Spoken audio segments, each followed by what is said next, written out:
Today, we are diving into something really fascinating, a kind of hidden gold mine of an opportunity that's opening up in Japan. And this isn't just theory. It comes straight from insights gathered during the Genesis ASEAN Alumni program. Honestly, it might just change how you think about what it means to be an entrepreneur.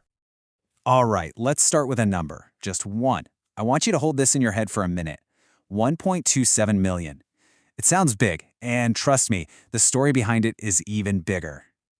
So, what is 1.27 million? Well, that's the number of Japanese companies, and get this, that's about a third of all companies in the country that are run by owners over 70 years old who have nobody to pass the business on to. So, is this a massive crisis waiting to happen, or is it something else entirely? A once-in-a-generation opportunity? I mean, the scale of this is just staggering. We're not talking about a few mom-and-pop shops. If all these businesses were to just vanish, we could be looking at a loss of 6.5 million jobs and a 22 trillion yen hit to Japan's GDP. That is a huge, huge deal. But here's the twist. What if this enormous problem is actually the solution in disguise? What if, for a new wave of entrepreneurs, the smartest move isn't to build something brand new from scratch, but to rebuild what's already there, to play a longer game? The whole thing is built around this really powerful idea called succession-based M&A. Now, M&A is just mergers and acquisitions, but this is different. You can think of it as entrepreneurship through acquisition. It's a whole new playbook. Think about it, right? Starting a company from zero is a massive gamble. Most startups fail. But this is about taking the keys to a business that already has customers, that already has revenue, that has a proven track record. You're not starting from scratch. You're injecting new life into something that's already strong.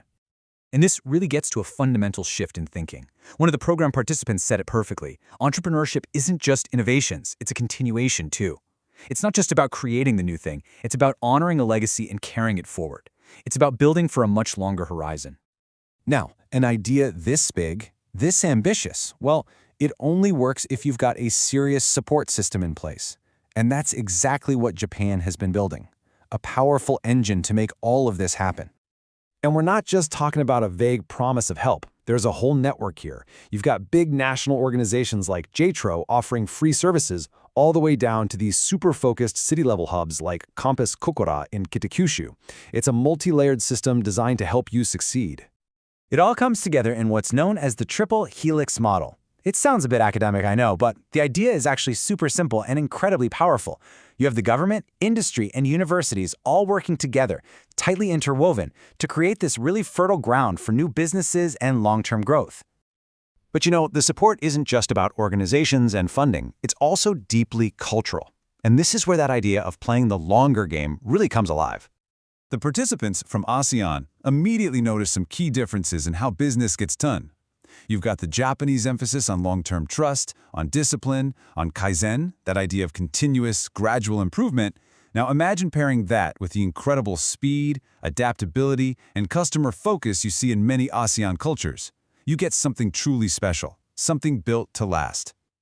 And you can see this long-term thinking baked into Japanese tradition. Take karate. It's not just about winning. It teaches discipline, respect, and focusing on the process. Or the EtA dance from Okinawa. It's all about community, teamwork, and honoring what came before. These aren't just cultural footnotes. They're blueprints for building resilient, sustainable businesses. So the real takeaway here is profound. Success isn't just about closing a deal fast. It's measured by the depth of the trust you build. It's about seeing yourself as a steward of a legacy, someone who's there to carry it forward. That, right there, is the essence of playing the longer game.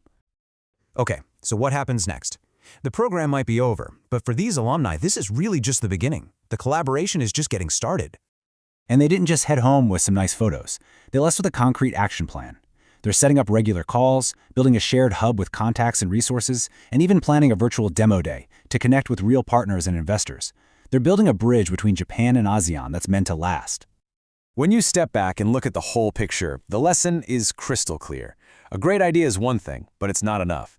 The real magic, the real engine for long-term success comes from that combination of structure, support, and a deep, genuine respect across cultures. And that leaves us with a final question to chew on. In a world where collaboration is becoming the most valuable currency we have, what kind of long-term opportunities are out there for you to unlock?